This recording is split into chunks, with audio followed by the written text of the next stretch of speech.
खुलुमबाय स्टुडियोआव आं उदांस्रि मुसाहारि दिनै गरेसराव बेगु मागथारा आहमेदनि मुसुखा सावनानै सोमावसारदों दुलाराय बर' फरायसा आफादा गरेसर दखरा दुलाराय बर' फरायसा आफाद आरो महरिपारा दखरा दुलाराय बर' फरायसा आफाद सुख्लाय सेरफां दखरा दुलाराय बर' फरायसा आफादनि गोख्रों सोमावसारनाय थांनाय साननैसो सिगां बिटिसि सेक्रेटारिनि जाथाय जालांनायनि सायाव बिपिएफनि इएम बेगुम आखतारा आहमेदा बे जालांनाय जाथायाव दुलाराय बर' फरायसा आफादखौ लोब्बा दं होननानै बुंनायनि सायाव दिनै गरेसराव गोख्रों सोमावसारनायजों लोगोसे बेगुम आखतारा आहमेदनि मुसुखा खालामनानै सावदों।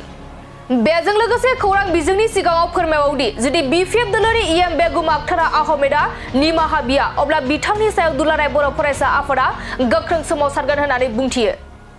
Ahmed Mudabot, Mudabot, Mudabot. Ahmed Mudabot, Mudabot, Mudabot.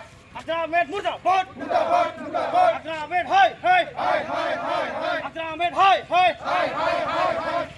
Efsuk Jai Thora Bore. Ahmed Durot Thakop, Durot Thakop, Durot Thakop. Efsuk Jai Thora Bore. Ahmed Durot Thakop, Durot Thakop, Durot Thakop. Ahmed Hai, Hai, Hai, Hai, Hai. Ahmed Hai, Hai, Hai, Hai, Hai. Ahmed Mudabot, Ahmed Mudabot, Mudabot, Mudabot. Ahmed go back, go back, go back. Ahmed go back, go back, go back. Ahmed go back, go back, go back. Ahmed Mudabot, Mudabot, Mudabot. Ahmed Mudabot, Mudabot, Mudabot. Ahmed go back, go back, go back. Efsuk Jai Thora Bore. Durot Thakop, Durot Thakop, Durot Thakop. Ahmed Efsuk Jai Thora Bore. Durot Thakop, Durot Thakop, Durot Thakop. Ahmed go.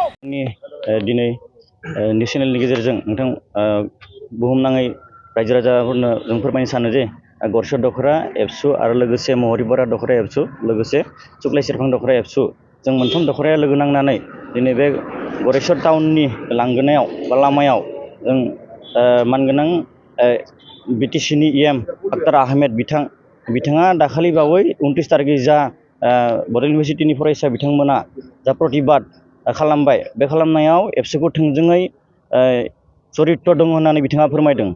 दायो जों बिथांखौ बुंगोन बिथाङा सोर एबसुखौ बेबायदि बुंनो बिथाङा माब्ला बर' हारिनि थाखाय 1 इन्सि माबाफोर खामानि मावफैदों नामा बिथाङा फोरमायनानै हो जों बेखौ लुबैयो। मानोना बिथाङा जिबायदि बाथ्रा बुंदों एबसुआ लायनो थुनस्लायना होदों सात्र सात्रि बिथांमोनखौ जे बिटिसिआरि सेक्रेटारिखौ लंदं भंदं खालामनो थाखाय दा बिथांखौ सोङो बिथाङा सोर सासे जेबो बर' हारिनि जेबो 1 इन्सिबो बिहोमा गैयि सासे सुबुङा माबोरै जोंनि एबसुखौ दाय हमनो हायो माबोरै बुंनो हायो जे बिथाङा एबसुआ जे बे थुनस्लायना होदों सात्र सात्रि बिथांमोनखौ बा फरायसालि बिथांमोनखौ बिथाङा बेनि फिननायखौ होनांगौ आरो लोगोसे बिथाङा जि बाथ्रा बुंदों जों कन्डेम बा बिथांनि सायाव जोङो हेंथा बिथांनि सायाव जों गोख्रों खुद्रिसारनाय फोरमायो जाहाथे बिथाङा बे बाथ्राखौ उथायना लानांगौ आरो एबसुनि सिगाङाव निमाहा बिनांगौ बेखौनो जोङो बिथांखौ खावलायो जाहाथे उननि समफोराव जाहाथे बेफोरबायदि खामानिखौ मावा बेखौनो जोङो बिथांखौ जाहाथे जों खावलायो आरो जुदि बेबायदि खालामफिनोब्ला जोङो आन्दालननि थ्रुयै बा खुदिस्रायनि गेजेरजों बिथांखौ जोङो लाफानो गोनां जागोन बेखौ आं बे मिडियानि गेजेरजों फोरमायनाय जाबाय। दिनै मोनथाम दखरा फारियै महरिपारा दखरा सुख्लाय सेरफां आरो गरेसर दखरा एबसुनि बानजायनायाव दिनै गरेसरनि बे गरेसर फरायसालिमानि मोखाङाव जों मोनसे धारना हाबाफारि लादों। बे धारनाया बेनो जे थांनाय 29 नभेम्बराव जे आहमेद आखतारा बेगमा जिबायदि बाथ्रा बुंदोंमोन जे एबसुआ नैबे सोमावसारनायाव माने बहुद माने जोंनि खायसे माबाफोरखौ हेंथा होदों दा बिसोरनि सरकारखौ जों हेंथा होदों बेफोरबायदि मोनसे बाथ्रा बुंदों। नाथाय बिथाङा जे मिथिया जोंनि सोमावसारनाया मानि सायाव आरो बिथाङा जिबायदि बाथ्रा बुंदों जों माने एबसु इउपिपिएल जथायै लोगो नांनानै बेफोरबायदि बिसोरनि सरकार सालायनायखौ हेंथा होदों होननानै नाथाय बिथाङा जिबायदि बाथ्रा बुंदों बेखौ बियो जों गनायना लानो हाया आरो जों गनायनायबो नङा।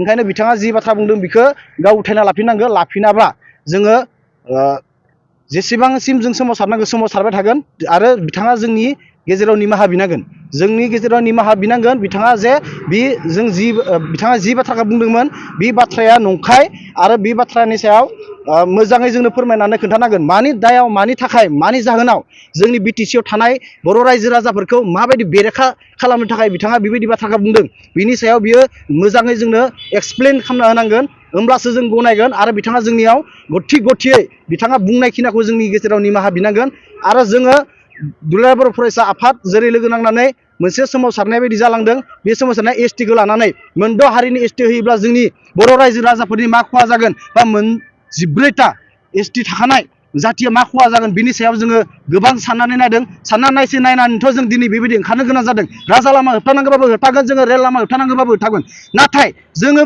बिथांखौ आरो बे जोंनि बिटिसि सरकारखौबो जोङो खुद्रि सारनानै मोनसे जोङो माने रागा जोंखांदों बिथांमोना बुजियोना बुजिया बिथांमोननि गादिया मायाव दोङो जोंनि बिटिसिआनो जुदि मोजाङै रैखाथि गैयाब्ला बिथांमोना माबायदि बिटिसिखौ मोजां दैदेनलांनो हागोन बा जोंनि इयुन संसार जोंनि भबिष्यत गथ' गथायफोरखौ जोंनि इडुकेसन पारपास बायदि बिथिङाव जों माबायदि जोंनो गावनि रैखाथि मोनगोन दा दिनैसिम जों फिल खालामबाय थादों जे जों रैखाथि गैया जोंनि बिटिसिआवनो जों जुदि रैखाथि गैयाबा आरो गुबुन जों बोरै फिरबादिनो आरो मोनद' हारिनि जुदि एसटि होयोब्ला जोङो जिरायनानै थानाय नङा जंगि आन्दलन खालामगोन बेल'सो जोबथा जानाय नङा जेसेबां जुदि एनअसिखौ बिटिसिनिफ्राय उथायना लायाबा आरो आसाम सरकाराबो डक्टर हिमन्त बिश्व शर्मा बिथाङाबो एनअसिखौ पास खालामोबा एबा उथायना लायाबा जोङो जोबजासिम जोंनि हां जोबजासिम जोङो आन्दलन खालामबाय थागोन